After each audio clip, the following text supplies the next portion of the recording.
Então, hoje nós vamos falar da Lei da Destruição, que é o módulo 13 do Estudo Sistemático da Doutrina Espírita.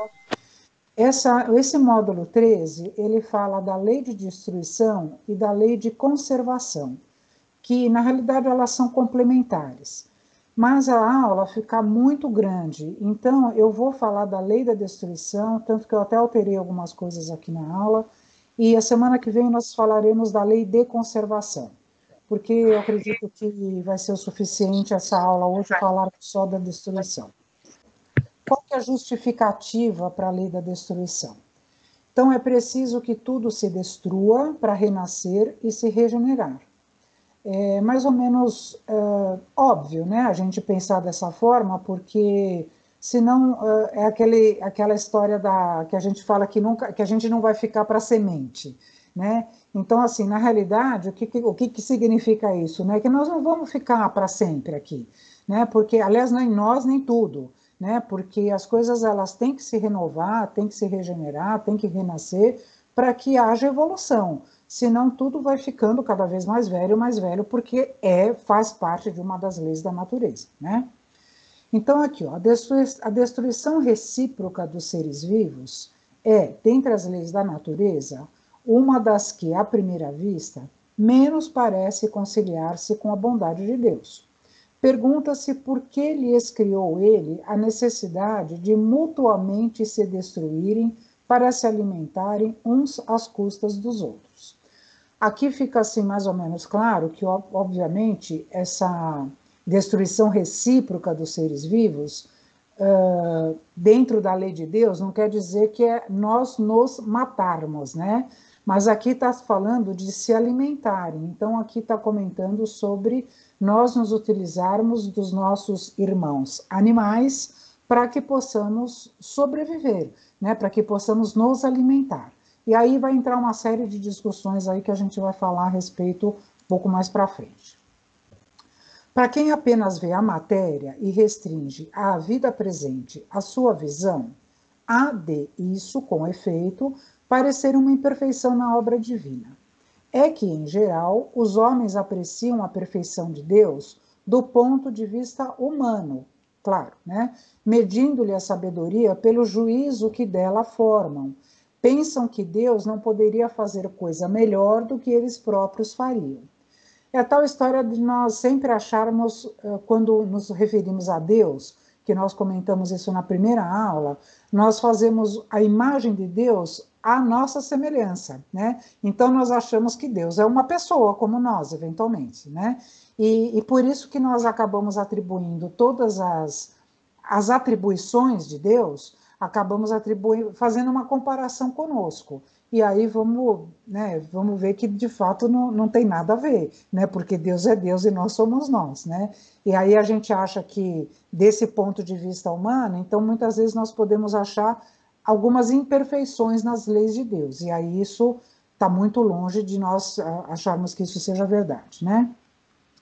Então nós começamos aqui com uma frase muito conhecida. Na natureza nada se cria, nada se perde, tudo se transforma.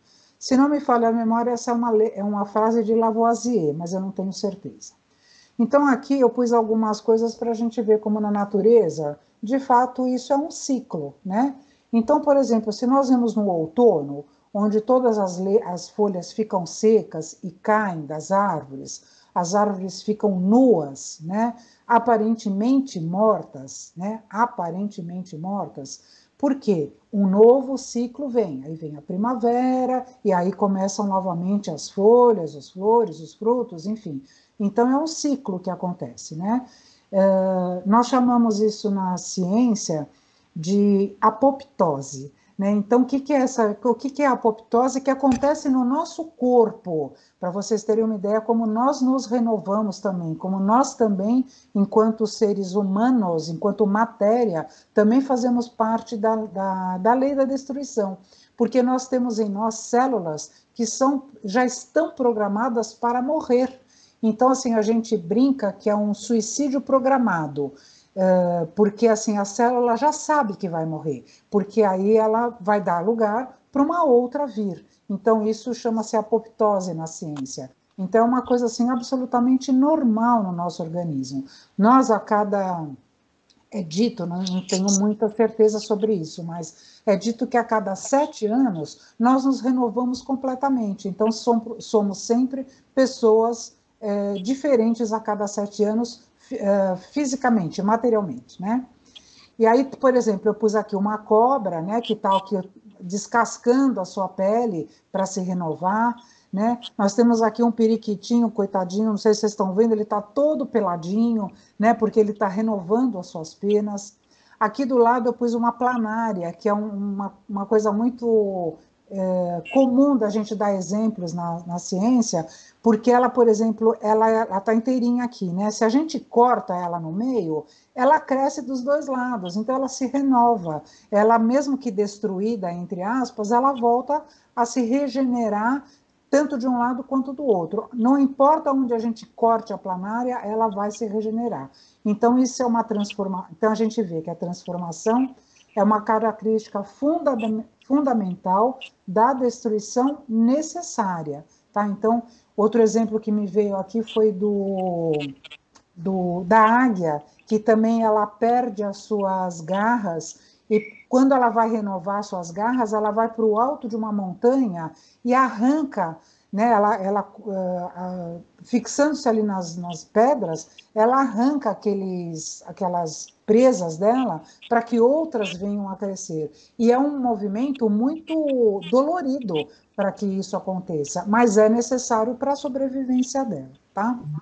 Então, a gente vê aí a cadeia alimentar. Então, é a manutenção do equilíbrio reprodutivo. Então, nós vemos que a cadeia alimentar, ela é necessária no nosso planeta, né?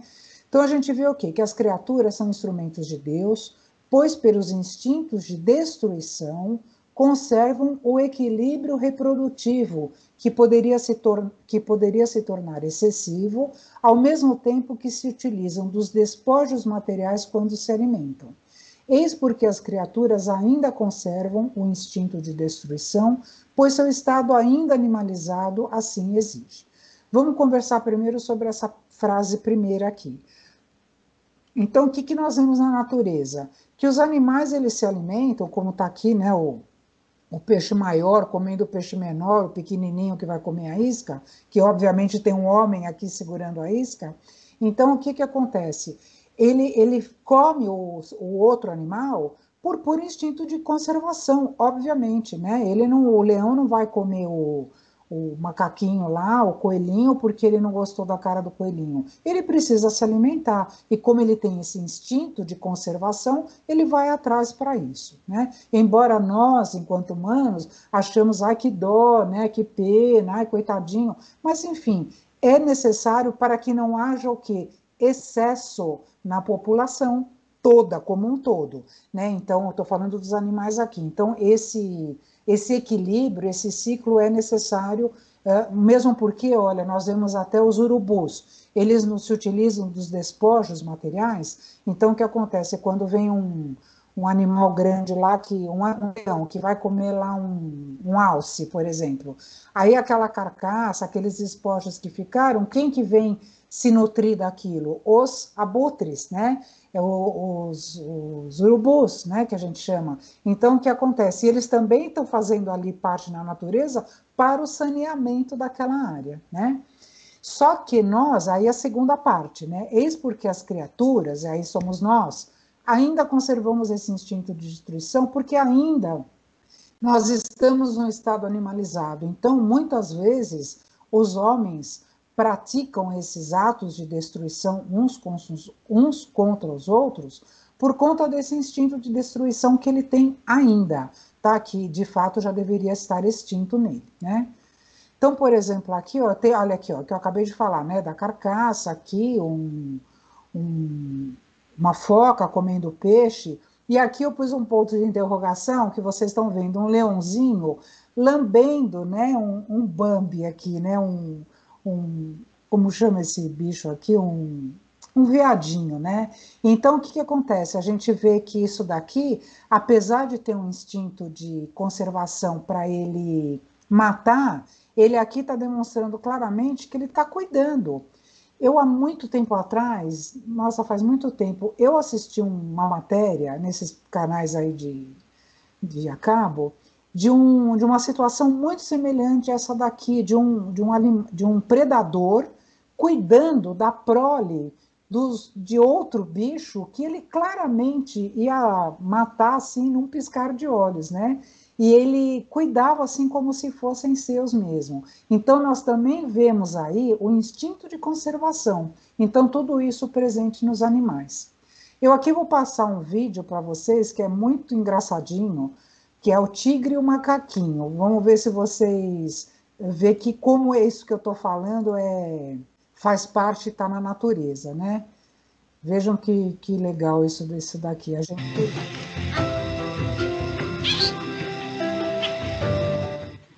A gente acredita que aqui, né, o fim vai ser trágico, né? Mas ó, vamos assistir aqui para vocês verem.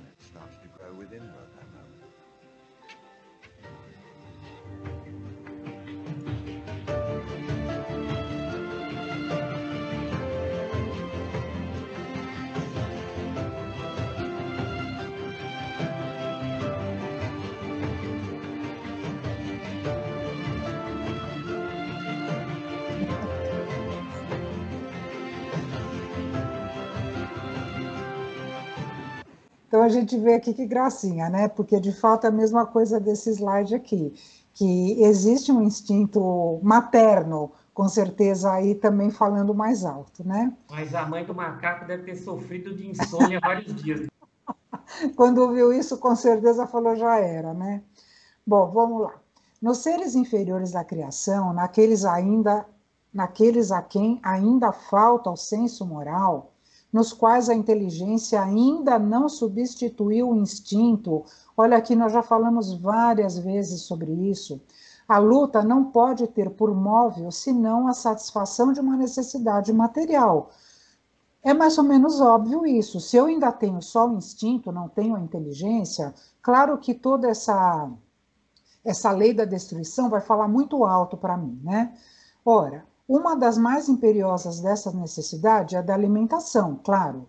Eles, pois, lutam unicamente para viver, isto é, para fazer ou defender uma presa, visto que nenhum móvel mais elevado os poderia estimular. É nesse primeiro período que a alma se elabora e ensaia para a vida. Olha lá a nossa aula sobre os três reinos que nós tivemos. Olha, no primeiro período que a alma se elabora e ensaia para a vida, quando lá nós éramos, como eu já falei várias vezes, o espírito com E minúsculo. Então, assim, quando nós passamos pela animalidade, onde só tínhamos um instinto de conservação.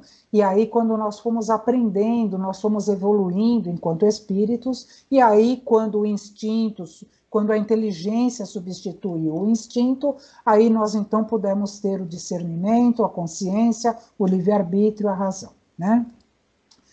Então, aqui, ó, outra, o equilíbrio. Então, qual que é o equilíbrio da lei da destruição?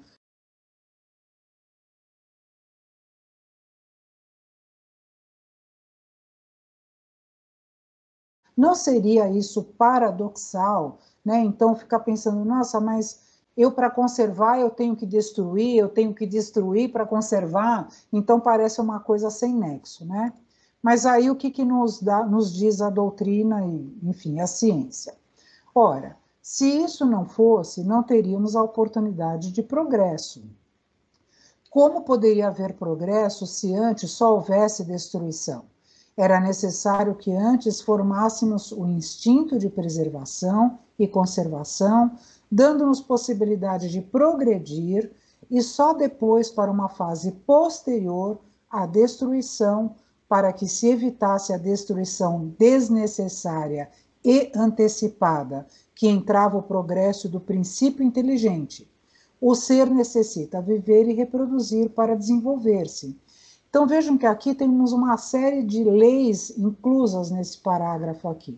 Nós já falamos da lei do progresso, né? Estamos falando da lei da destruição, estamos falando aqui da lei da preservação e conservação. E estamos falando aqui, ó, no último, da lei da reprodução, que vamos falar isso mais para frente.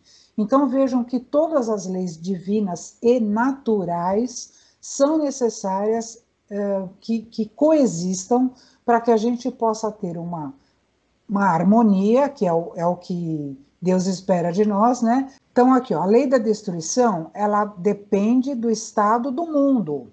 Por que ela depende do estado do mundo? Então, aqui, ó, deixa eu abaixar aqui. Então, aqui, ó, a destruição cessa com o adiantamento físico e moral. Como eu comentei, acho que eu comentei no comecinho da aula, se estivéssemos num mundo ditoso, né, num mundo feliz, num mundo lá muito elevado, com certeza essa lei da destruição ela vai ser muito minimizada, porque nós não teremos toda essa matéria aqui que é necessário para isso, para que haja um equilíbrio, né? O direito à destruição está vinculado à necessidade de prover o sustento e proteção. E o abuso jamais constitui um direito. Então, aqui a gente tem que levar isso em consideração, é o que nós vamos conversar agora. Olha, a necessidade de destruição para estabelecer o equilíbrio ecológico e psicológico é proporcional à natureza dos mundos que possuem características distintas. Nos mundos mais adiantados, a materialidade é menor e, por isso mesmo, o instinto de destruição diminui no processo da sua condição mais espiritualizada. Nesses mundos, a moral e o intelecto sobrepujam a condição mais materializada. Podemos observar a partir de nós mesmos que quanto mais moral e intelectualmente elevados nos tornamos, mais horror sentimos à destruição. É que também cresce conosco a capacidade de rejeitar tudo aquilo que obsta o progresso. Aqui eu vou ler esse slide, acho que ficou claro, né? O próximo, o anterior. Eu vou ler esse, eu vou passar 2 vídeos, que eu sei que tem alunos aqui que já assistiram, que já viram essa aula conosco, mas que tem muito a ver com o que aqui nós conversamos. Olha, podemos observar a partir de nós mesmos que quanto mais moral intelectualmente elevados nos tornamos, mais horror sentimos a destruição. Então, o que acontece? Nós vamos ver aqui essas crianças que estão reencarnando agora, como elas já vêm trazendo um outro significado da lei da destruição. Então vamos ler aqui, ó. No homem há um período de transição em que ele mal se distingue do bruto. Vamos combinar que isso deve ser lá atrás ainda, né? Nas primeiras idades domina o instinto animal e a luta ainda tem por móvel a satisfação das necessidades materiais. Mais tarde, contrabalançam-se o instinto animal e o sentimento moral. Luta então o homem, não mais para se alimentar, porém para satisfazer a sua ambição, ao orgulho, à necessidade que experimenta de dominar. Para isso ainda lhe é preciso destruir. Todavia, à medida que o senso moral prepondera, desenvolve-se a sensibilidade, diminui a necessidade de destruir, acaba mesmo por desaparecer, por se tornar odiosa. O homem ganha horror ao sangue. Eu vou pôr 2 vídeos aqui que são muito similares, mas são tão engraçadinhos que é uma graça. Eu acho que vale a pena vocês assistirem para quem nunca viu ainda. I don't want to eat them ever again. Esse daqui é de uma menininha inglesa. Do you think, so what will you eat instead? I will eat whatever there's on the table, but not chicken or meat. Why do you think you don't want to do that? Because they're animals and I like animals. So what will we do if we miss eating chicken and meat? I don't miss eating chicken and meat. How about fish? Fish? Yeah. Fish? Is it an animal? Yeah. I won't eat that either. Oh my God. So what? I won't eat animals. Okay. So what do you want to eat? What kind of food do you want to eat? Anything's on the table, but not animals. Why do you feel sorry for animals? Because they're nice, and I know that we cook them sometimes, which is not very nice, and I know we like to eat animals that we cook, but that's not nice for them. Yeah, do you think they suffer? I think that they don't really like being cooked in the oven. Ai, meu Deus do céu. É uma graça, não é? Ó, esse daqui é brasileiro. Vejam só que gracinha também. Tá bom? Tá, mas come o seu nhoque de polvo. Amor, tá bom. Esse polvo não é de verdade, né? Não. Então tá. Ele nem fala e nem cabeça dele, né? Cadê a cabeça dele? Não tem cabeça. Isso Tá aí é bom. só as perninhas do polvo picada. E a cabeça dele tá no mar? Tá lá na peixaria. Ai, O monstro cortou assim? Cortou. Por quê? Pra gente poder comer, porque senão a gente ia ter que engolir inteiro. Mas por quê?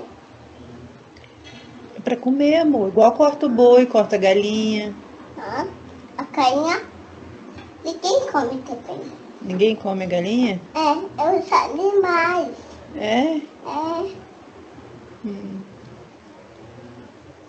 Mas vamos comer o nhoque. Come a batata, então. Só batata e só arroz. Tá, Nem polvo é os animais. tá bom. Todos esses são os animais. Peixe é os animais. Polvo é os animais. Cães é os animais. Vaca é os animais. Porco é os animais. ai. É. Então, quando a gente comer os animais, eles morrem. É. Por quê? Pra gente poder comer, meu amor. Porque eles morrem. Não gosto que eles morrem. Eu gosto que eles ficam em pé. É isso.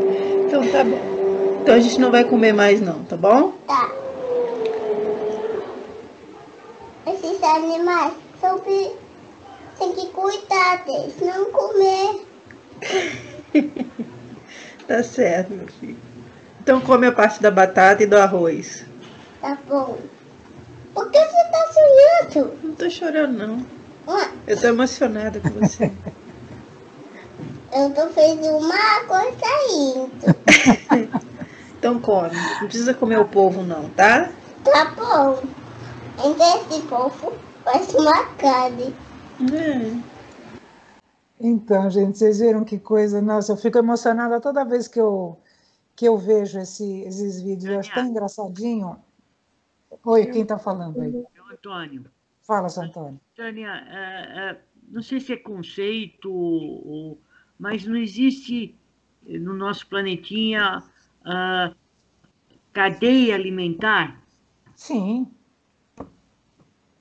Sim, acabei de falar. Sim, eu sei que você acabou de falar, mas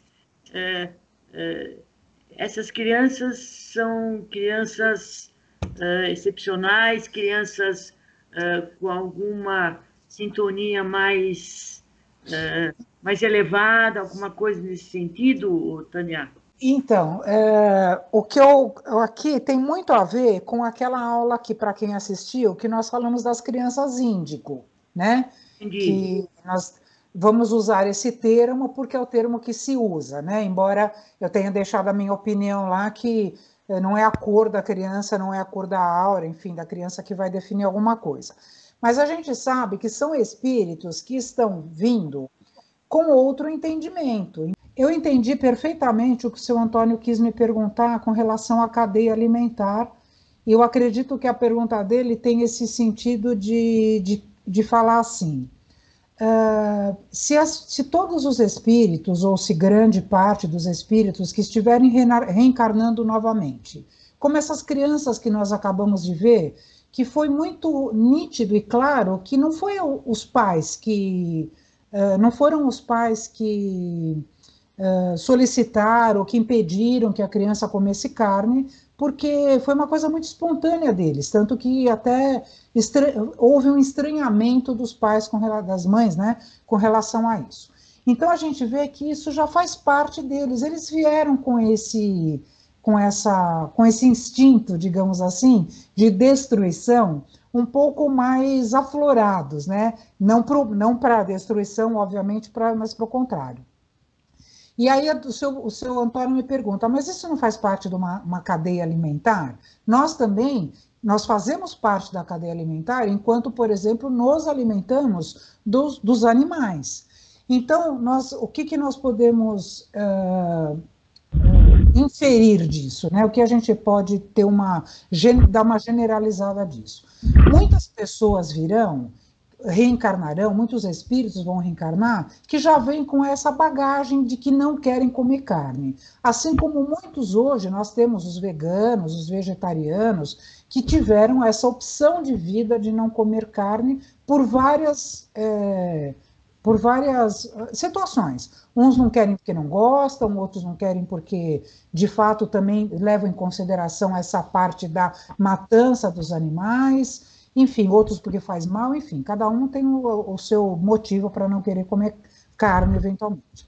Então, a gente vê o seguinte, que como tudo faz parte de uma cadeia alimentar, nós temos que, eu pelo menos entendo assim, que a partir do momento que o homem não mais vai comer carne, o que eu acho muito difícil ainda, enquanto mesmo o planeta estando passando por todas essas transições.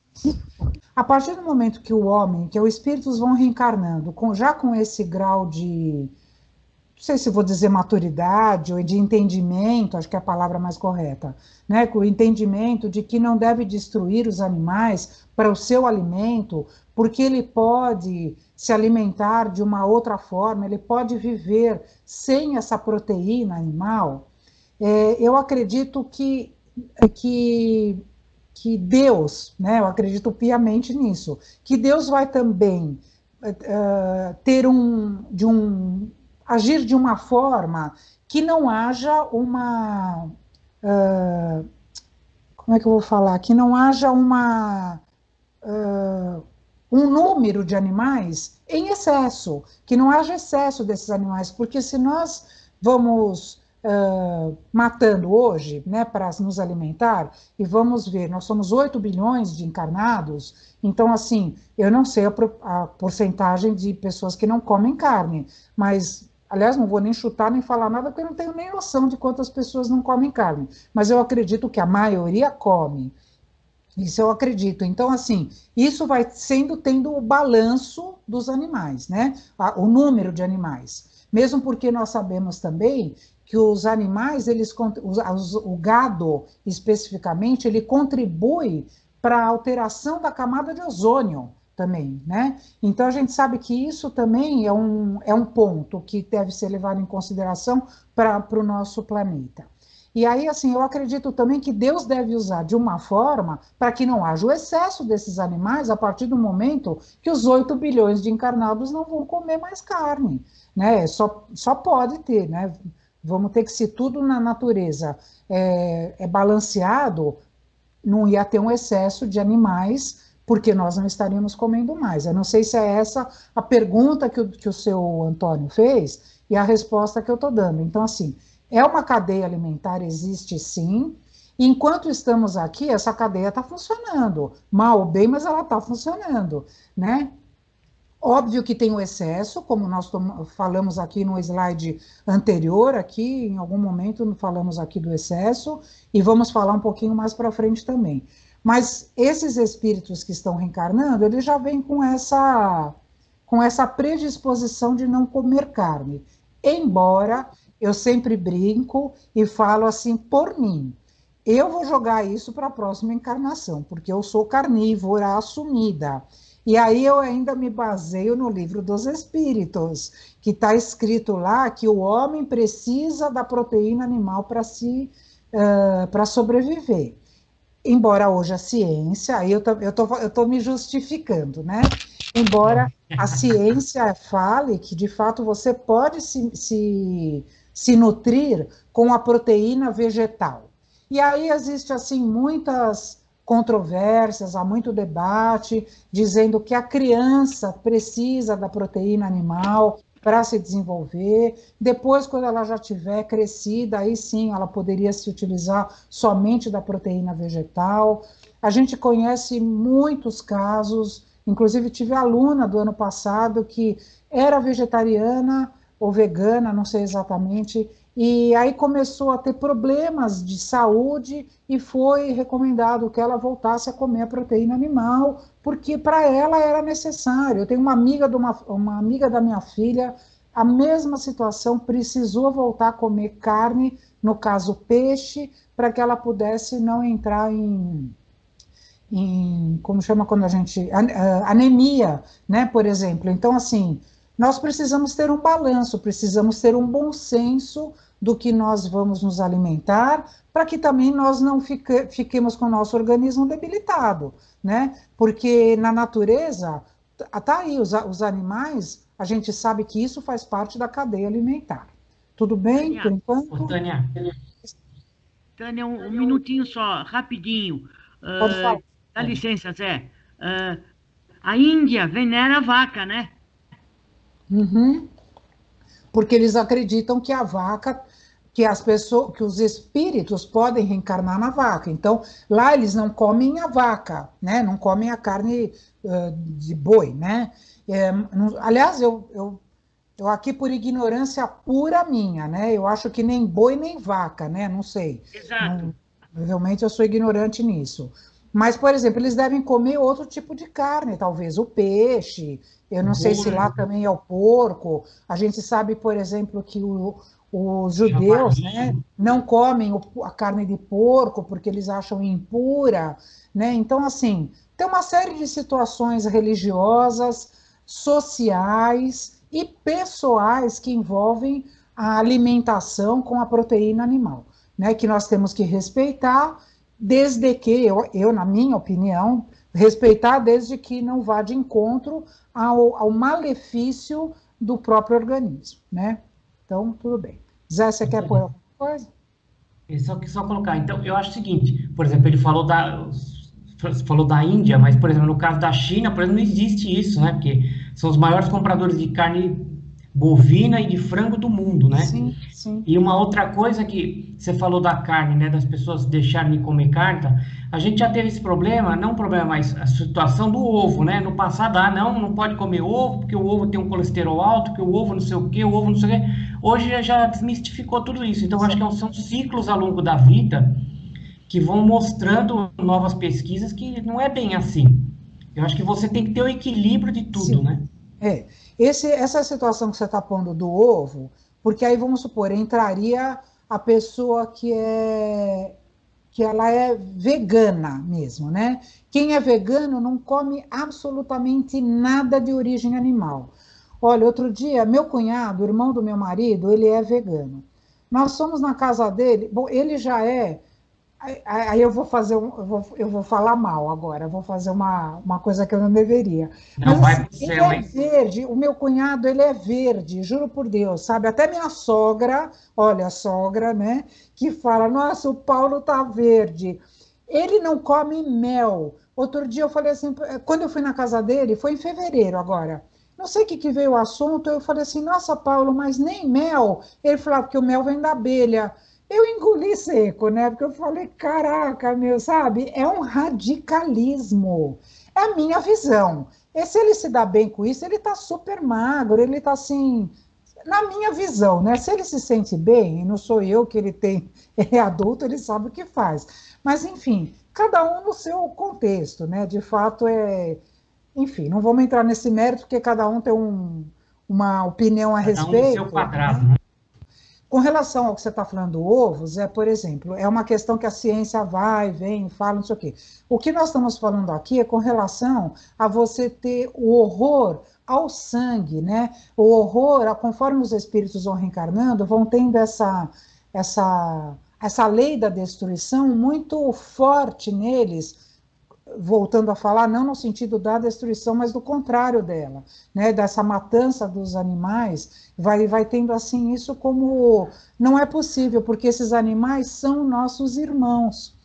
Olha, uma pessoa que é muito, que fala muito a respeito disso, justamente a doutora Irvênia Prado, que eu cheguei a comentar em alguma aula que eu cheguei a falar dela para vocês, que ela é veterinária, ela é espírita, ela escreveu vários livros sobre, enfim, sobre esse tema, e eu assisti recente agora, faz menos de um ano, eu assisti um curso online que ela deu pela Associação Médica Espírita Brasileira, e foi uma pena que eu não consegui gravar as aulas. E ela fala, inclusive, claro, ela é adepta de não comer carne, porque ela é veterinária, né? Ela tem um amor pelos animais absurdo, né?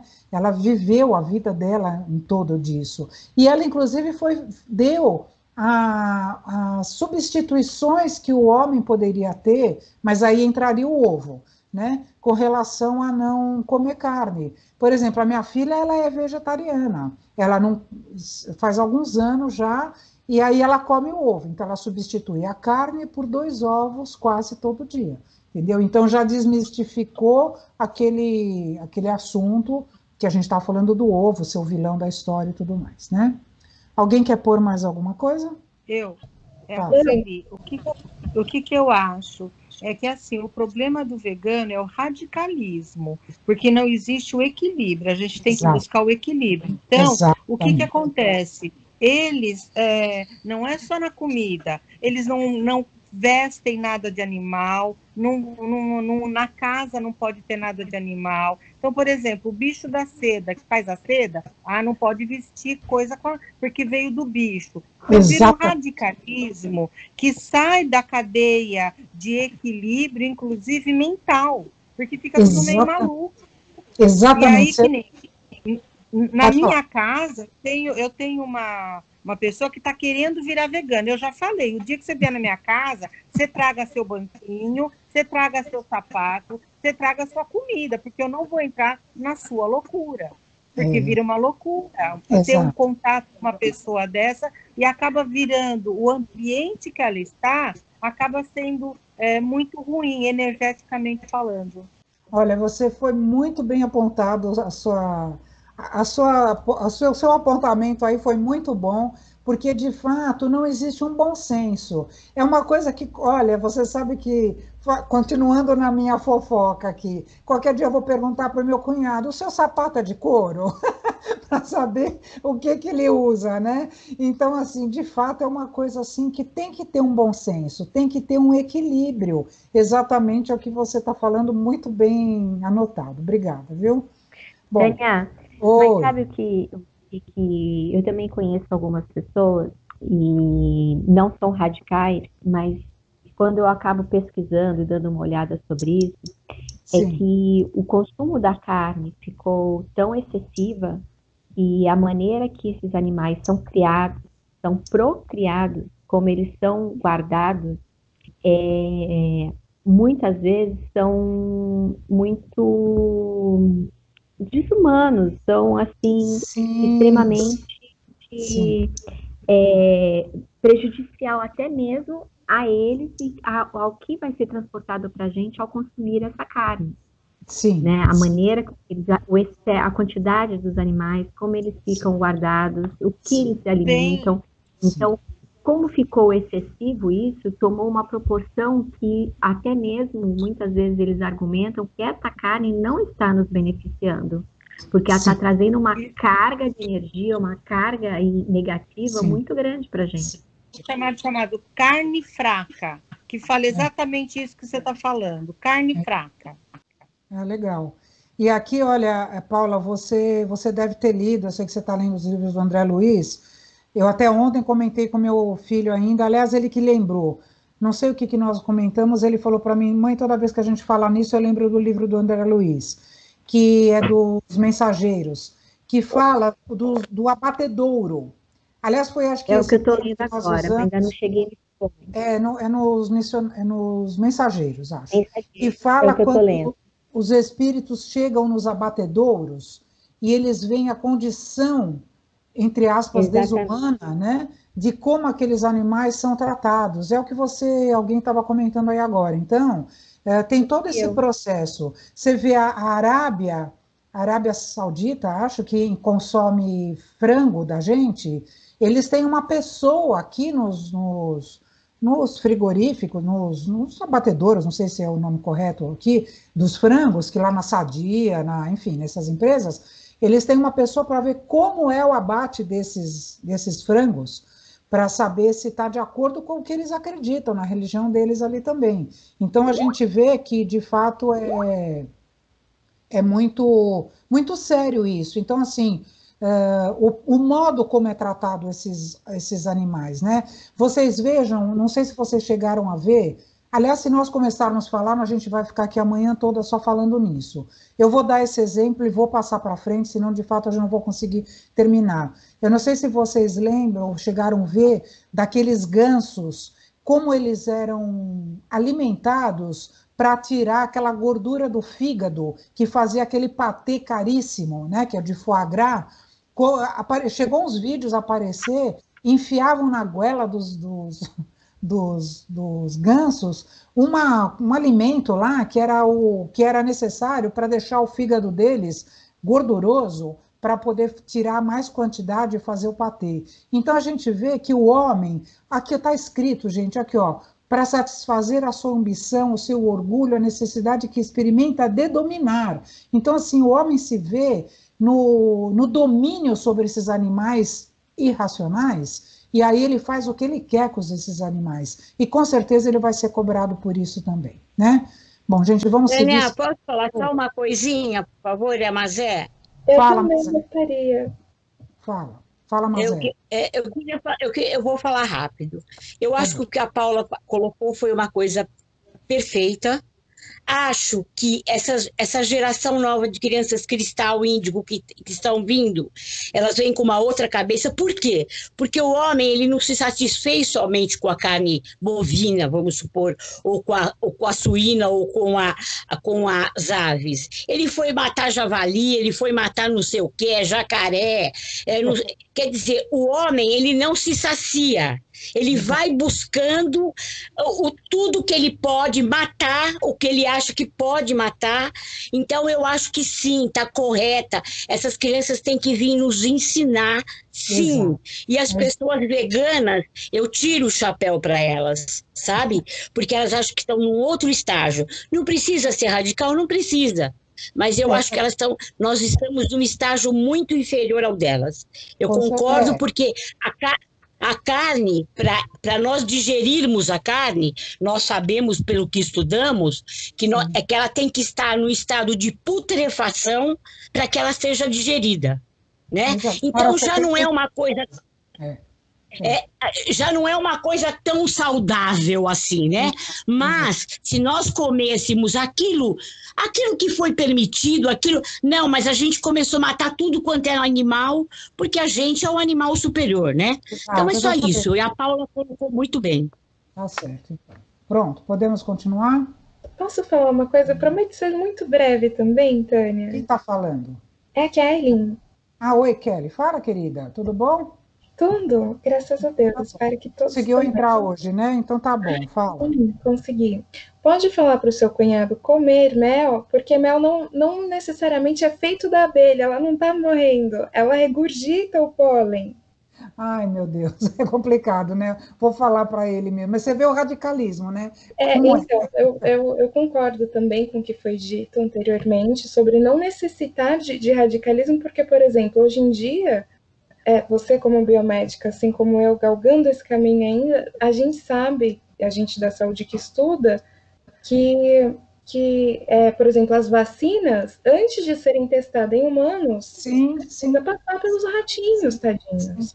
E é um método de segurança que, infelizmente, precisa acontecer. Sim. Perfeitamente colocado, muito bem.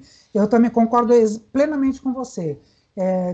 Tudo tem que ter um bom senso, né? Assim, quando usaram aqueles animais, inclusive para maltrataram os animais para fazer experimentos, né? Também isso, obviamente, que está fora do da nossa razão, né? Embora, como a Mazé falou, como o homem domina sobre, né? Ele domina sobre os animais, ele acha que tem poder sobre tudo, né? Então, de fato, é por aí. Eu acho assim que a gente, para encerrar esse assunto aqui, bom senso e equilíbrio em tudo na nossa vida, né? Bom, continuando, vamos lá. Contudo, a luta é sempre necessária ao desenvolvimento do espírito, pois mesmo chegando a esse ponto que parece culminante, ele ainda está longe de ser perfeito. Só à custa de muita atividade, adquire conhecimento, experiência e se despoja dos últimos vestígios da animalidade. Mas, nessa ocasião, a luta de sangrenta e brutal que era, se torna puramente intelectual.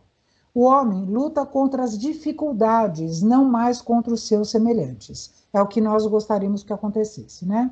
Sem prejulgar das consequências que se possam tirar desse princípio, apenas demonstramos que a destruição de uns seres vivos por outros em nada derroga a sabedoria divina e que na lei da natureza tudo se encadeia.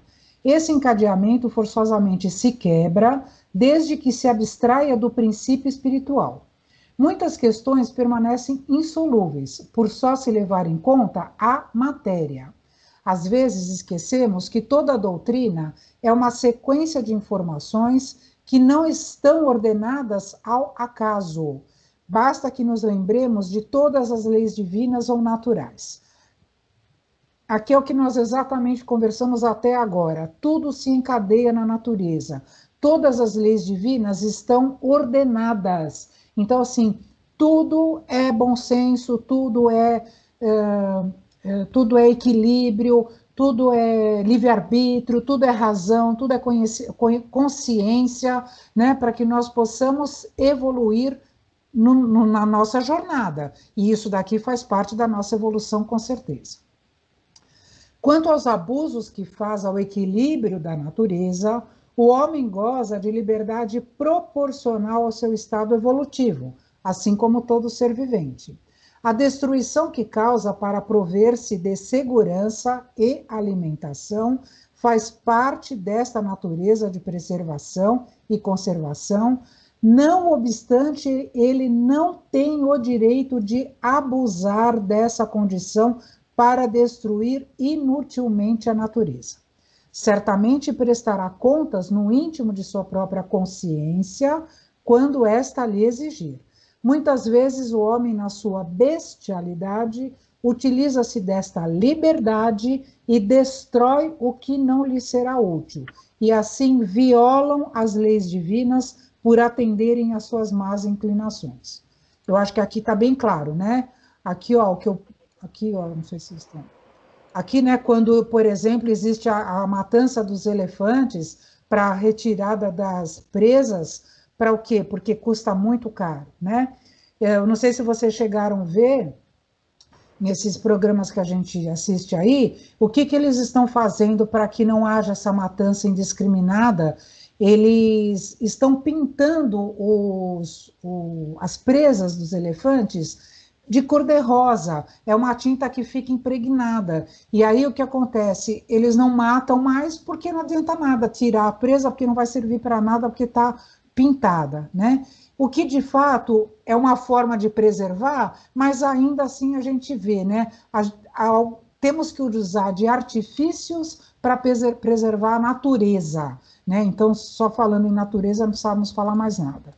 E aqui tem uma outra situação que é só de olhar, eu fico assim, consternada, juro por Deus, só de olhar isso, porque o homem, de fato, é um bicho muito ruim, né? Então, a gente vê que aqui ele mata por prazer, ele mata para saciar a sua ambição, né? Bom, vamos seguir. Aqui, ó. Sabemos, entretanto, que a destruição abusiva irá desaparecer paulatinamente da Terra, em razão do progresso moral e intelectual do ser humano. Atualmente já existe um número significativo de indivíduos e organizações espalhados pelo mundo, seriamente trabalhando para que a vida no planeta se desenvolva num clima de equilíbrio, o que demonstra uma conscientização mais ampla a respeito desse assunto. Então, aqui eu pus algumas ONGs, né? Algumas organizações. Pus aqui vários aqui que eu achei na internet, e a gente quer acreditar que todos esses daqui e muitos outros visem, de fato, trabalhar seriamente para que a vida do planeta se desenvolva em equilíbrio, né? Porque, mais uma vez falando, somos homens e, né, infelizmente, às vezes, alguns interesses falam mais alto, e aqui, de fato, eu não vou falar sobre isso, porque eu também não conheço profundamente nenhum deles. Então, justamente, eu quero acreditar que todos façam por merecer o trabalho que eles se propõem a fazer, né? Bom, vamos continuar, que tem muita coisa aqui, tudo bem. Vamos lá, falando dos flagelos naturais, as coisas que acontecem sem que o homem possa interferir muito na natureza. Ajuda o ser negligente a progredir quando ele ignora outros meios.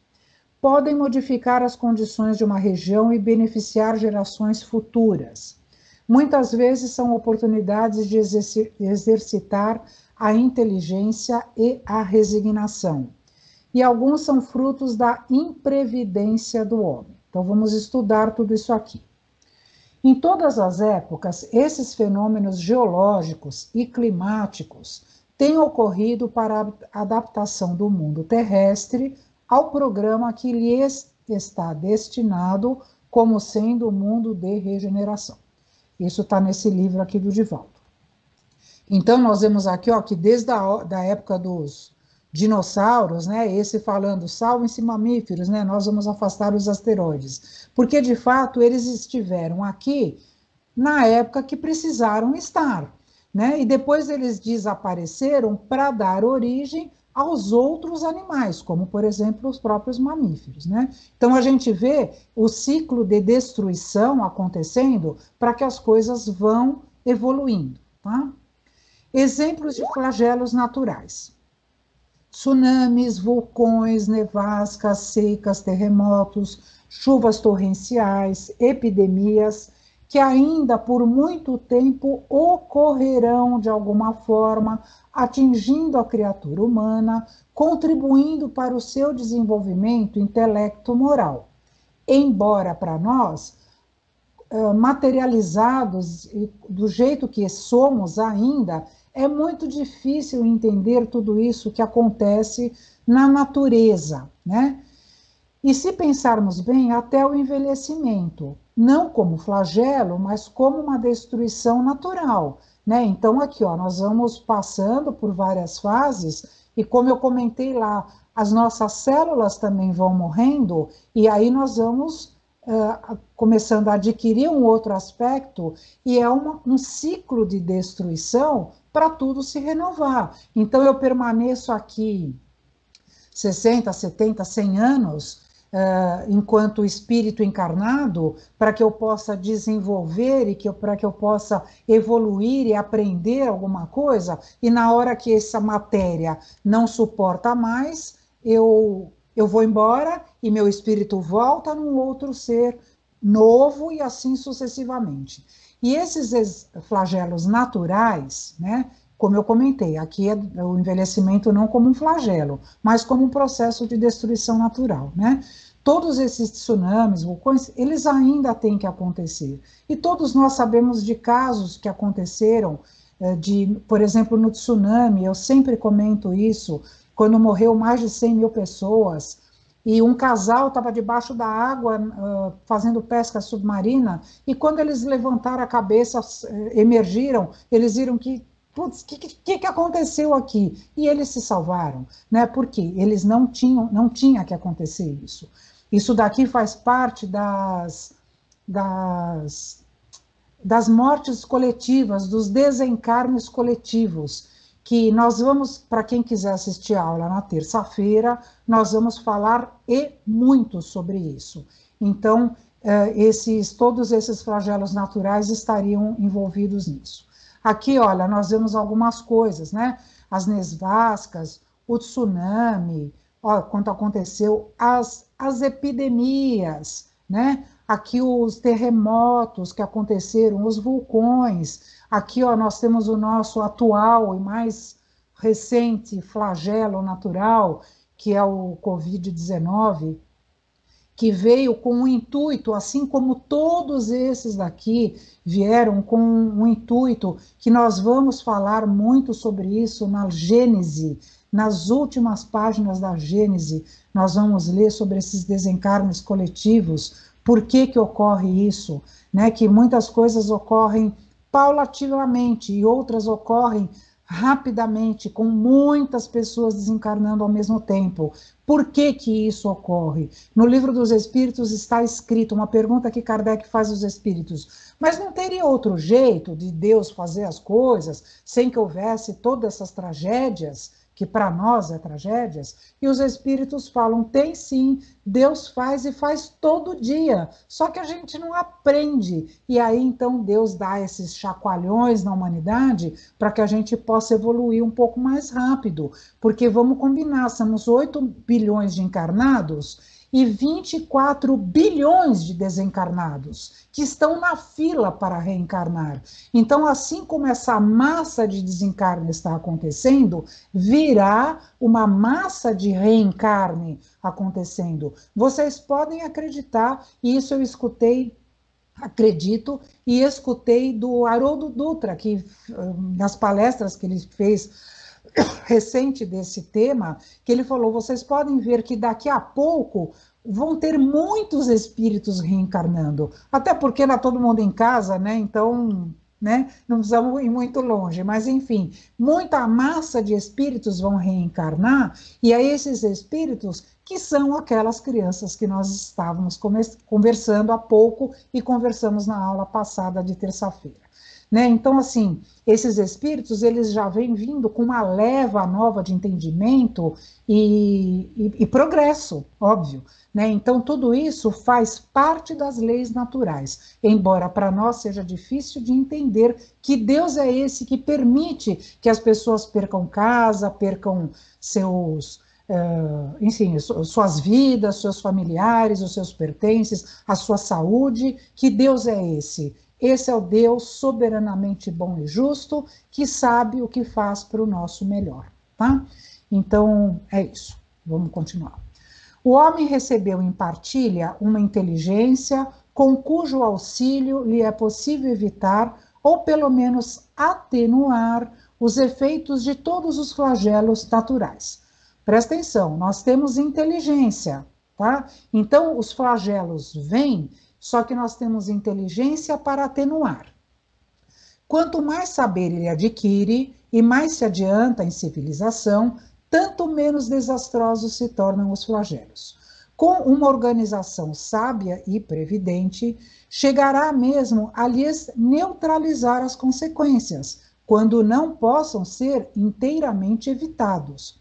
Assim, com referência até aos flagelos que têm certa utilidade para a ordem geral da natureza e para o futuro, mas que no presente causam danos, facultou Deus ao homem os meios de lhes paralisar os efeitos. Veja que coisa interessante isso daqui. Nós temos e teremos capacidade de atenuar ou mesmo evitar os flagelos destruidores. E quando teremos essa condição? Quando nos moralizarmos, ok? Porque inteligência nós temos. Nós falamos numa aula passada aí, o nosso progresso intelectual é infinito. Então nós vamos sempre estar com a nossa inteligência trabalhando para o bem da humanidade. A ciência está aí, né? Eu coloco umas coisas aqui, olha. Por exemplo, o saneamento básico, ele existe para favorecer a população que mora nas zonas que não tem isso, está sujeita às doenças. Então, isso não é uma prerrogativa, uma inteligência que o homem tem e pode fazer para tirar os homens dessa situação de vulnerabilidade às doenças. Gente, essa semana eu escutei na televisão e fiquei estarrecida. Eu sabia mais ou menos o número, mas até comentei com meu marido. Nós somos 200 milhões, 200 e tantos milhões de brasileiros. 50% dos brasileiros não tem saneamento básico. Gente, o que é isso? Não temos condição para isso? Será? Um monte de interrogação aí. Claro que temos, só que o homem... Pergunta para os políticos. Então, só que o homem com os interesses particulares vem de outra forma, porque tubo enterrado na terra não dá voto. Então, para que eu vou fazer saneamento básico, né? Mas nós temos sim condição de tirar 100 milhões de brasileiros dessa condição, por exemplo, né? Por exemplo, as vacinas tão discutidas e atualmente tão discutidas também, onde tem uma série de pessoas que acham que não, que eu vou cuidar dos meus filhos sem vacina. É o que outro dia eu escutei um infectologista aqui falando. A hora que vem a vacina do Covid, essas pessoas que são contra a vacina vão ser as primeiras que estarão na fila, né, para poder tomar, porque estão percebendo a vulnerabilidade que a população se encontra a respeito disso. E essas vacinas vieram por quê? Porque o homem teve inteligência suficiente para produzir alguma coisa que pudesse evitar um flagelo natural, né? Então, por exemplo, nós vamos conversar até na terça-feira sobre a gripe espanhola. Não tinha vacina na época. Quantas pessoas morreram? 50 milhões de pessoas morreram na gripe espanhola no mundo. Não foram 1 milhão, 2 milhões, foram 50 milhões. Só que na época não tinha vacina. Ah, então, mas que Deus é esse que fez 50 milhões de pessoas morrerem no passado e agora... E por que não tinha vacina na época? Porque aquela era a época daquela situação. E aí o que aconteceu? Daquela época em diante, assim, e cada época subsequentemente, né? Cada época vai dando a sua contribuição para o progresso. Vamos falar disso daqui a pouco. Olha outra coisa aqui, as cisternas que tem lá no Nordeste, isso não foi inteligência do homem? Lá não chove, lá não tem água. O que eles fizeram? Olha aqui o cano vindo, recolhendo a água, pouca água que chove, vai recolhendo nas cisternas, e aí o homem pode utilizar dessa água para o seu conforto, a agricultura e assim por diante, né? Vamos ler aqui. Assim é que ele saneia as regiões insalubres, imuniza contra as epidemias, fertiliza terras áridas, constrói habitações mais salubres, mais sólidas, para resistirem aos ventos tão necessários à purificação da atmosfera e se coloca ao abrigo das intempéries. É assim, finalmente, que, pouco a pouco, a necessidade lhe fez criar as ciências, por meio das quais melhora as condições de habitabilidade do globo e aumenta o seu próprio bem-estar. Lei do progresso, tá? Ponto. Concluindo aqui uma parte. Tendo o homem que progredir, os males a que se acha exposto são um estimulante para o exercício da sua inteligência, de todas as suas faculdades físicas e morais, incitando-o a procurar os meios de evitá-los. Se ele nada houvesse de temer, nenhuma necessidade o induziria a procurar o melhor. O espírito se lhe entorpeceria na inatividade, nada inventaria nem descobriria. A dor é o aguilhão que o impele para a frente na senda do progresso. Isso está na Gênese. E aqui o que eu pus para ler na Gênese, eu vou ler na terça-feira para quem quiser assistir a aula. Aliás, nós vamos ler, eu vou pôr praticamente a íntegra, porque é tão forte o que Kardec fala nesses últimos capítulos da Gênese, que vale a pena nós lermos. Então, aqui eu não vou ler, não, mas aqui está uma parte do que está escrito lá. Então, assim, olha essa última frase, a dor é o que empurra o homem para a necessidade. Veja agora o que o Covid está fazendo conosco. Tá ruim, mas e a ciência? Como é que está progredindo aqui num passos rapidíssimos a isso daí? O que nós estamos tirando de bom desse Covid? Alguma coisa tem que ter? Claro que tem. E nós vamos tratar disso na terça-feira, tá bom? Vamos lá. Continuando aqui, os flagelos provocados. Até aqui nós falamos dos flagelos naturais. Agora vamos falar dos provocados. As guerras podem ser necessárias. Os assassinatos, culpa pode ser atenuada. A crueldade, falta do desenvolvimento do senso moral. Isso daqui a gente vai falar hoje e vai falar terça-feira também. Pena de morte. Tânia, e o Covid, será que não? Então, eu acabei de falar. O quê? O Covid? Eu acabei de falar do Covid. Olha não, aqui, mas você acha que ele não foi provocado? Se ele não foi o quê? Provocado? Provocado por quem? Pelo homem? Pelos cientistas. Aliás, eu li alguma coisa. Por uma cientista da chinesa. Não, isso não foi levantado. Eu não acredito. Foi levantado. Peraí, gente, não vamos entrar no mérito, que eu não vou conseguir terminar. Não, tudo bem, eu não quero. É que você está falando de coisas provocadas e eu lembrei disso, só isso. Peraí, que talvez eu chegue aqui que você está falando, tá bom? Então, deixa eu só retomar aqui, porque eu tenho 15 minutos para terminar a aula, gostaria de terminar, e assim já fica encerrado essa parte aqui.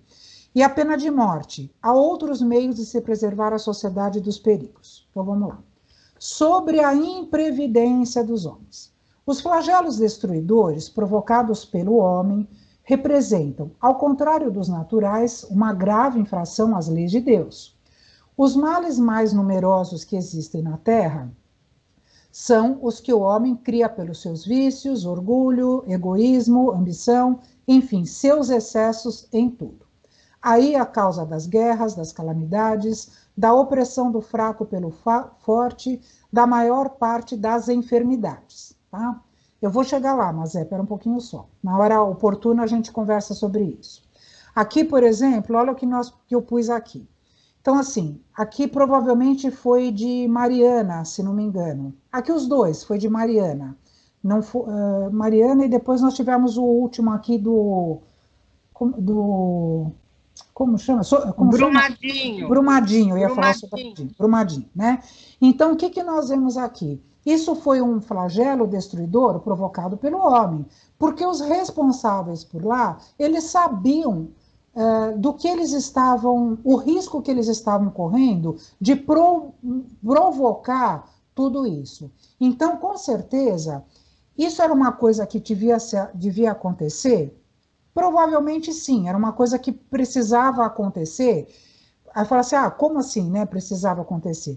Todos esses espíritos, né, todas essas pessoas que passaram por todos esses flagelos, independente de qual flagelo seja, eu coloquei esses daqui porque faz parte aqui da nossa sociedade, eles tinham um motivo para eles passarem por isso. Nós sabemos que nada acontece por acaso. Nós sabemos que cada caso é um caso. Nós sabemos que nós reencarnamos com uma série de itens que temos que passar e outros que não, que podemos evitar. É o que a gente está falando aqui, inclusive na nossa própria vida, né, pessoal. Não aqui eu estou falando de um coletivo. Então, assim, esses espíritos que passaram por tudo isso serviu o que para eles? De prova.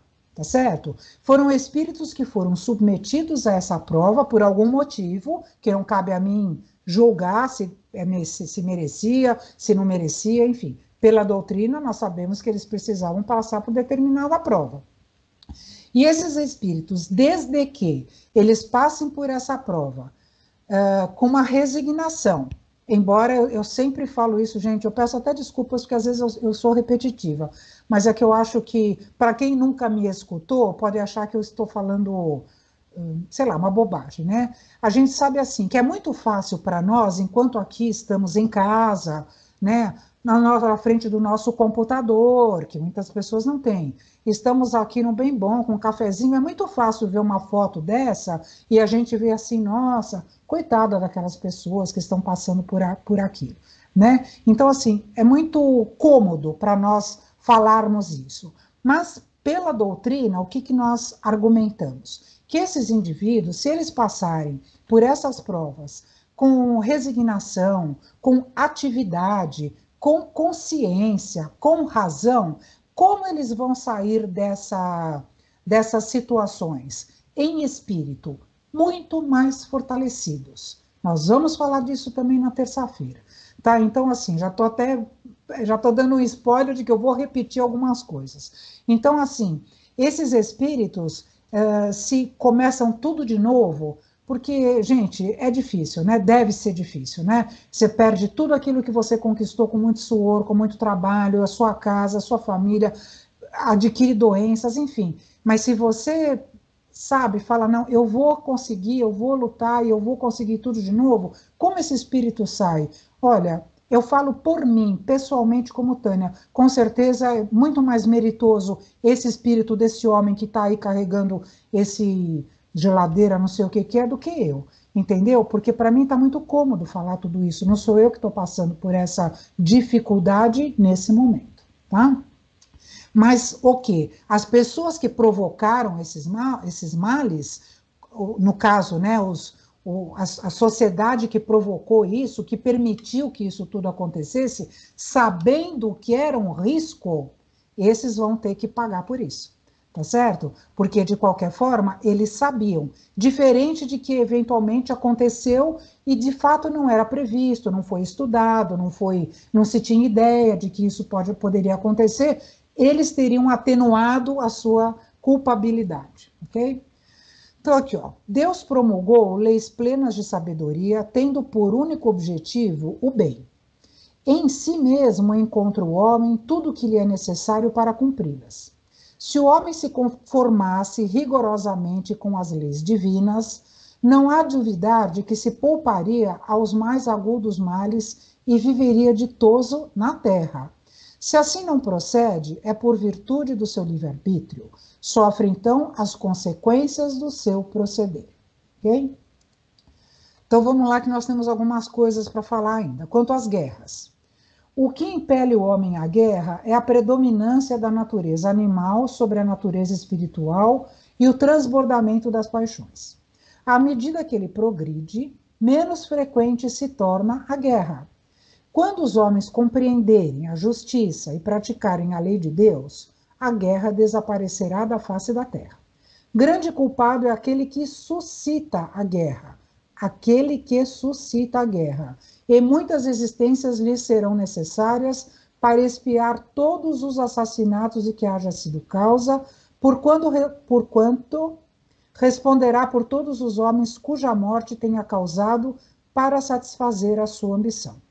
Aqui tem uma série de circunstâncias que nós vamos comentar ainda também na terça-feira a respeito disso, e eu sei que muitos querem fazer pergunta, e eu vou pedir, por favor, para se conterem um pouquinho. Mas, assim, o que a gente percebe? Que muitos soldados estão lá porque eles foram obrigados a ir, porque o Estado mandou que eles fossem.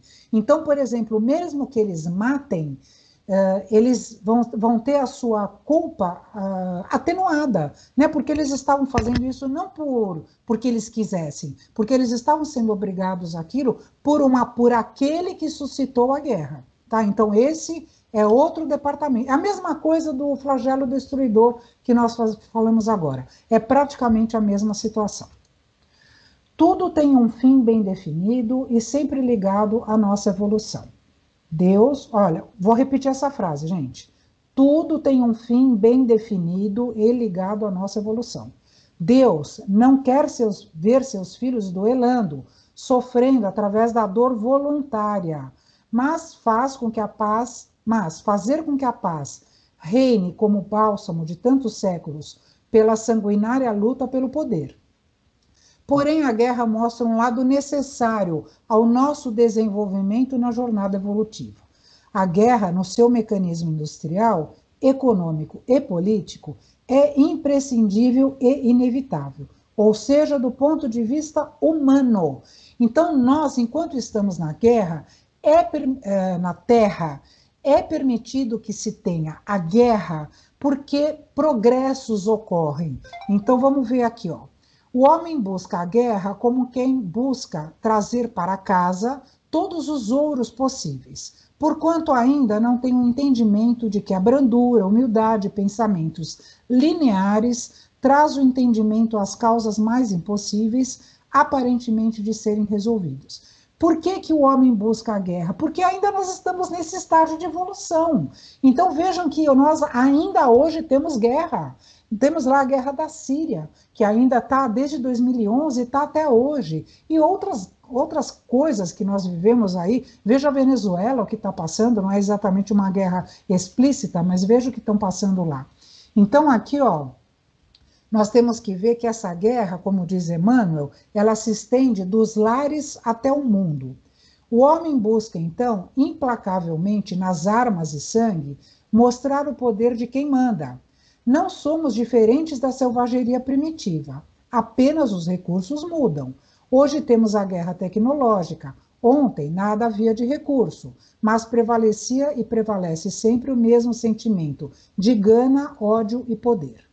Se por um lado vemos o lado cruel e selvagem, do outro vemos que a guerra traz benefícios significantes na escala evolutiva, que é a da libertação. É, pois, no sofrimento que vamos aprendendo a ver e aprender que de nada vale sair matando nossos semelhantes.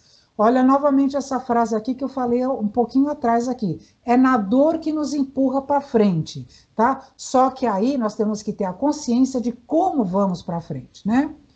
Porém, o progresso se estabelece dentro de duas vertentes, o moral e o material. Só percebemos o engano e os erros depois de cometidos. E é por isso que Deus permite que a guerra ocorra. Ela nos vem trazer a liberdade e o progresso. E aqui eu listei alguns benefícios do pós-guerra, que todos nós já conhecemos. Foi a invenção do radar, o avião a jato, helicópteros, foguetes, a penicilina, que veio logo depois da guerra, a energia nuclear, o computador, olha aqui, né? Autoestradas. No Brasil, com a redução das importações por conta da guerra, houve o crescimento industrial como das indústrias de autopeças. Movimentos sociais, solidariedade e muito mais. Então, por isso que Deus permite que as guerras ocorram, porque no nosso estágio de evolução é assim que a gente progride. E, infelizmente ou felizmente, é dessa forma que nós vamos progredir. E aí, por isso que no slide anterior a gente comentou, vai ter um dia que não vai ter nada disso, porque nós não sentiremos essa necessidade. Então, nós vamos falar sobre os assassinatos. Resumindo o que nos fala o Livro dos Espíritos. Aos olhos de Deus, é grande crime o assassínio, pois que aquele que tira a vida ao seu semelhante corta o fio de uma existência de expiação ou de missão. Só a necessidade de legítima defesa o pode excusar da responsabilidade. Mas desde que o agredido possa preservar a sua vida, sem atentar contra o seu agressor, deve fazê-lo. Também será desculpado no caso de constrangimento pela força, como na guerra, mas será culpado das crueldades que cometa, sendo-lhe também levado em conta o sentimento de humanidade com que proceda. Então a gente vê que, obviamente, você destruir o ser humano, como nós falamos no primeiro e segundo slide, de fato é uma coisa ainda que nós ainda vivemos na nossa sociedade, infelizmente. E de fato isso, quem promoveu esse assassinato, dependendo da sua intenção, ele vai ser mais ou menos culpado. E aqui, quando fala que corta o fio de uma existência de expiação ou de missão, nós sabemos que também ninguém morre de véspera. Aquela pessoa também morreu, por algum motivo teve dela passar por aquela situação, que também, como eu disse lá na guerra, como eu disse lá anterior, não cabe a nós julgarmos agora, tá? O sexto mandamento contido no decálogo recebido por Moisés prescreve: não matarás, que se constitui num dos mais graves princípios da lei de Deus. Ninguém tem o direito de tirar a vida de seu semelhante. O não matarás se aplica também ao ato de exterminar a vida de alguém, semeando a desolação, a dor, a viuvez, a orfandade, a miséria e a revolta.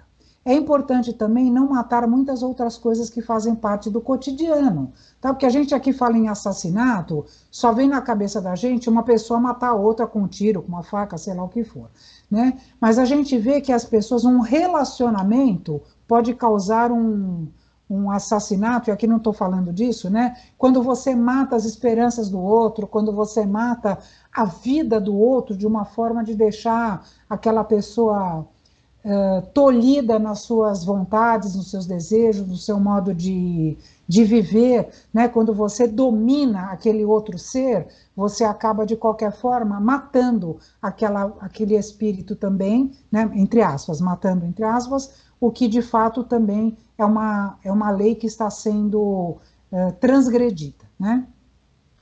Há indivíduos que são incapazes de matar uma mosca, contudo, não trepidam em matar reputações alheias, a harmonia que reina no lar, a esperança de um doente ou a doce fraternidade que existe entre irmãos. Essas são mortes morais e o nosso mestre nos ensina que sofrerá rudes consequências quem as causa. Quanto à crueldade, que é outro departamento, e a gente vai falar depois sobre isso. A crueldade é o instinto de destruição no que tem de pior, porquanto, se algumas vezes a destruição constitui uma necessidade, com a crueldade jamais se dá o mesmo. Ela resulta sempre de uma natureza má. A crueldade forma o caráter predominante dos povos primitivos, porquanto nesses a matéria prepondera sobre o espírito. A crueldade se encontra também no seio da mais adiantada civilização, como vemos hoje nos crimes que estão na mídia a todo instante. São espíritos ainda em estado de evolução, bem comprometidos, pois podem até ter sua inteligência bastante adiantada, mas sua moral está bem atrasada. O que aqui eu vou citar um exemplo que nós vamos falar na terça-feira. O Mengele, que foi aquele médico nazista, que ele foi chamado do anjo da morte, que ele fazia as experiências com crianças, com pessoas, enfim, que ele fazia coisas de uma atrocidade sem fim. Então, isso é crueldade. Isso é uma coisa que, se aquelas pessoas precisavam desencarnar de alguma forma, obviamente, né, de alguma forma elas iriam desencarnar. Elas não teriam a necessidade de desencarnar da forma como foi. Tá? Então, esses espíritos, assim como nós vemos ali na lei dos flagelos, eles saíram, aqueles espíritos que sofreram essa crueldade, com certeza, acredito que muitos deles saíram muito mais fortalecidos, desde que eles também não ficaram revoltados, enfim. Mas aí é outro departamento. Mas eles, de qualquer forma, eles tiveram assim, um upgrade na sua evolução pela forma como eles foram tratados. A pena de morte. Conceito. Punição máxima imposta pelo Estado aos crimes considerados hediondos. Foi instituída com a finalidade de eliminar o delinquente da sociedade. É uma das mais controvertidas questões nos nossos dias, ou seja, a de saber se a sociedade tem o direito de privar da vida um criminoso. E aqui eu pus alguns métodos utilizados na execução, que são assim, né? A gente vê aqui de ficar puxando a pessoa, de afogar, de crucificar, enfim, de pendurar a pessoa lá, né? E vários, a cadeira da morte ali, o gás, de enterrar esses crimes aqui, né? Que foram lá do Hitler, na fogueira, como Joana d'Arc, enfim. São métodos utilizados na execução e hoje vemos mais modernos, né? Digamos assim, que até guerras biológicas que vemos hoje. Então, assim, o homem com a sua inteligência, ele pode usá-la para qualquer lado, né? E ele, quando acha que para ele é bom, ele acaba utilizando essa forma de inteligência, utilizando de modos de execução, assim, que nós nem pensaríamos com certeza, né? Aqui eu vou passar rapidinho. O histórico da pena de morte. Então, a gente vê que no Velho Testamento já havia, no Novo Testamento, nós vemos aqui que Jesus, ele combate a pena de morte, mas nós vimos que ele não corrige legalmente essas normas, né? O que faz é destacar um novo espírito de caridade e amor que deve levar à superação de toda vingança e de todo castigo. Enfim, Jesus contrapõe, além da lei do talião, o amor pelos inimigos. Então, o que é essa lei de talião? Dente por dente, olho por olho, né? Que, de fato, nós não acreditamos nisso. Na Idade Média, ela foi pródiga em execuções. Na Idade Contemporânea, nós vemos aqui a presença de diversos filósofos e pensadores que, com suas ideias, foram aos poucos incutindo no povo que a pena de morte era uma situação bárbara e inútil. Então, foi uma evolução na sociedade, dizendo que, de fato, isso não iria corrigir o homem, né? Não era matando o homem que a gente iria corrigir, tá? A maioria dos países já aboliu a pena de morte, mas, de acordo com a Anistia Internacional, 78 nações ainda promovem execuções em criminosos. Outras 22 países prevêem a pena, mas não a aplicaram nos últimos 10 anos, e a boa notícia é que 83 países sequer cogitam utilizá-las, e só 13 mantêm a punição. No Brasil, não sei se vocês sabem, que adotou a pena capital até o século XIX, está nesse último grupo, é a que só mantém a punição para crimes de guerra. Nosso Código Penal Militar não perdoa os combatentes que cometem crimes como a fuga em presença do inimigo.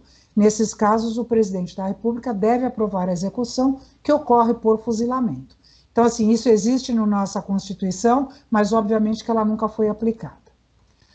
Aqui eu falo rapidamente sobre o número de execuções que foi diminuindo ao longo dos anos, né? Foi até uma pesquisa da Forbes que eu consultei aqui.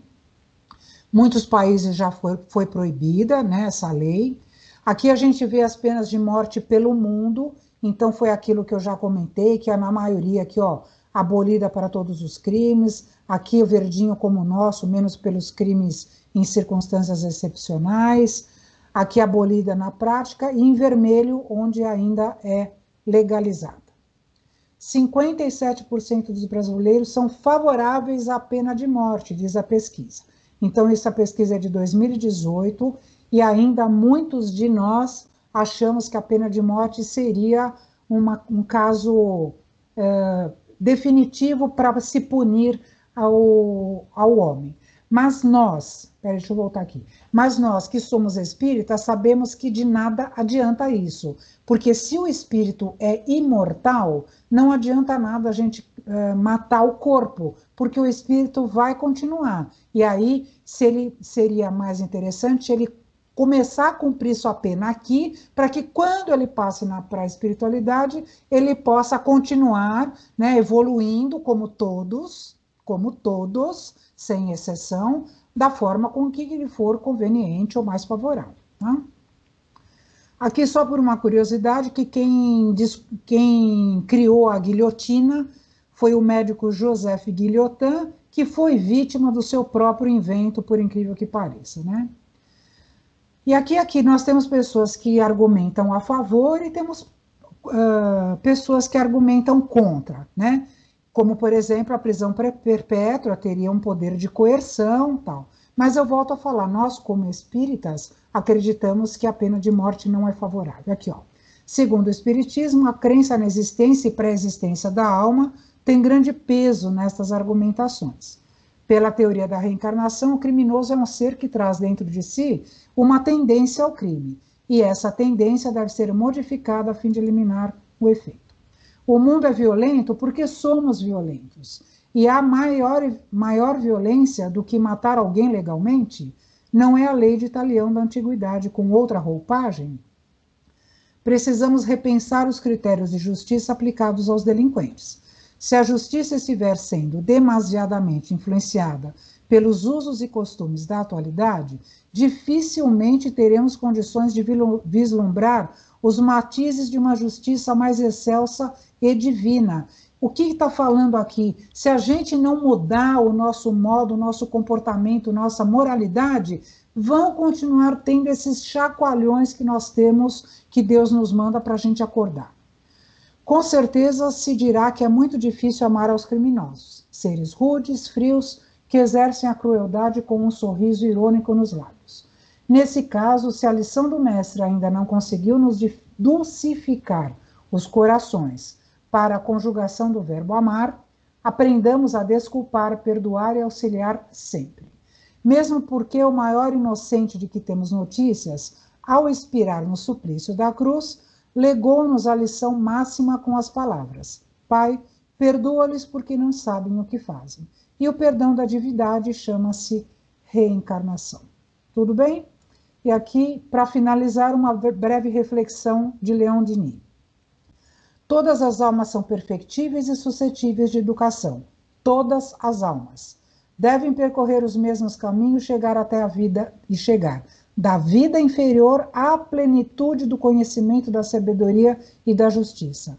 Não são todas igualmente adiantadas, mas todas hão de subir cedo ou tarde as árduas encostas que levam às radiosas eminências banhadas da eterna luz. Ou seja, todos somos filhos de Deus, independente do que fizermos e praticarmos nessa ou em várias encarnações. Todas subiremos as encostas árduas que levam às radiosas eminências banhadas da luz. Ok? Vamos encerrando. Olha, isso era uma aula só, vai até o slide 71. Semana que vem nós continuamos